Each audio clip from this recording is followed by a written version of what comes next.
Curry cooking అయిపోయింది, room clean చేస్తున్నా. Rice ఎవరైనా పెట్టండి. అరే మొన్న నేనే పెట్టాను రా, మీరెవరైనా పెట్టండి. ఇంకా నిన్న నేనే పెట్టా, వేరెవరైనా పెట్టండి. నిన్న నువ్వు రైస్ పెట్టినప్పుడు నేను లేను రా మన రూమ్లో. నువ్వు తిన్నా తినకపోయినా రైస్ పెట్టాలి. ఈరోజు నువ్వే పెట్టాలి, లేదంటే వాడు పెట్టాలి. అయినా నాకు అవసరం లేదు మమ్మ రైస్, నేను తినను, నేను బయట తినేసి వస్తాను. ఇచ్చి నా కోసం ఉంటున్నారా మీరు అందరు రూమ్లో? నేను వెళ్ళిపోతా రూమ్లో నుంచి. లగేజ్ కూడా ప్యాక్ చేసి ఉంది మామ, వెళ్ళాలనుకుంటే వెళ్ళిపోవచ్చు. మామ నాకు మోషన్స్ అవుతున్నాయి మామ, ఈ రోజుకి ఎవరో ఒకరు పెట్టేసేయండి మామ. మళ్ళీ నేనే పెట్టాలి అయితే రైస్ వాళ్ళ. అరే మీరు ముగ్గురు వెళ్ళిపోంటారు రూమ్లో నుంచి. A few moments later.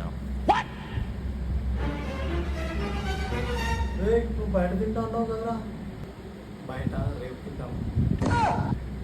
నువ్వు రూమ్లో నుంచి వెళ్ళిపోతా ఉన్నావు కదరా. తిన్నాక వెళ్ళిపోతా మామ రూమ్లో నుంచి. అరే నీకు మోషన్స్ అన్నావు కదరా. మోషన్స్ అయిపోయినాయి మామ. ప్లీజ్ అవ్వండి.